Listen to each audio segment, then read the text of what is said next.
Bob, eu estou tendo uma grande oportunidade agora de conversar com um dos maiores descobridores de talentos na área de basquete aqui nos Estados Unidos. Eu acho que a gente pode dizer no mundo, né? Porque os Estados Unidos é o grande centro de basquete, de grandes talentos. Eu estou do lado do coach Kevin Boyle. So Kevin, how do you find yourself working with basketball? Well, you know, I grew up loving the game and was always living in the gym and playing all day. I remember playing 10, 11 hours a day in the summer as a kid, and I was fortunate enough to play in the Big East at Seton Hall when it was first starting. And after that, got into coaching and was at New Jersey for years, right by Newark Airport, where many people travel into. And we've had some really great players there. We had Al Harrington, who was an NBA player from high school, a good pro, Samuel Dalembert, and then we had Kyrie Irving and Michael Kidd-Gilchrist, two guys that were 1 and 2 in the draft and have had great careers so far.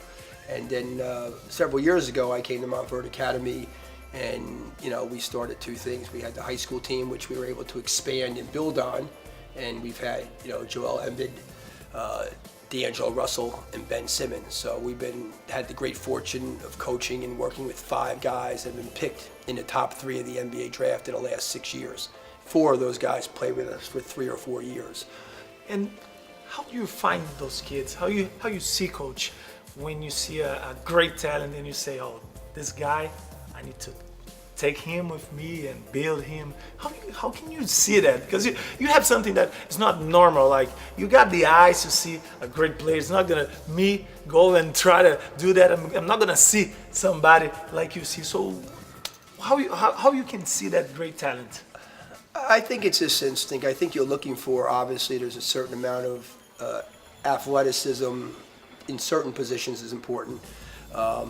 Their ability to be good listeners and coachable. Do they have desire to be really good? And and a lot of times we think that everybody wants to be great in something, and I think it's the reverse is true. In most things, people are comfortable being average. Most people want to take longer coffee breaks, longer vacations, and to find the guy that loves basketball and really wants to excel in it and has the passion to be one of the best in his sport is an important factor now. When Joel Embiid was here, I remember one of the first days he was here, he was big and kind of raw, and a lot of the kids were, maybe laughing and joking a little bit that he wasn't too good. And I remember sending all the kids to the water fountain, or him to the water fountain, and telling all the kids that he's gonna make $150 million in the next couple of years, if not more. So you better be nice to him, because you'll be asking him to borrow money one day. And you could see in him right away, he had great feet, great hands, and he was always in the gym. And different other guys, again, the coachability, the skill, the ability to process. The Kyrie Irving, you could work on a lot of his drills with 20 guards, but his ability to know when to split a double team on a ball screen, or when to bounce around the big guy who's helping, or when to stretch him and take him and have a mismatch and take him one-on-one.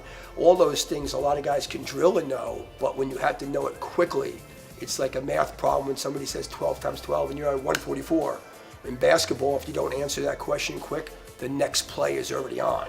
So you have to be able to process quickly and read and react at a pretty quick level. And you could teach a lot of that, but also some of that is your ability to comprehend. É isso aí, Rob. Valeu.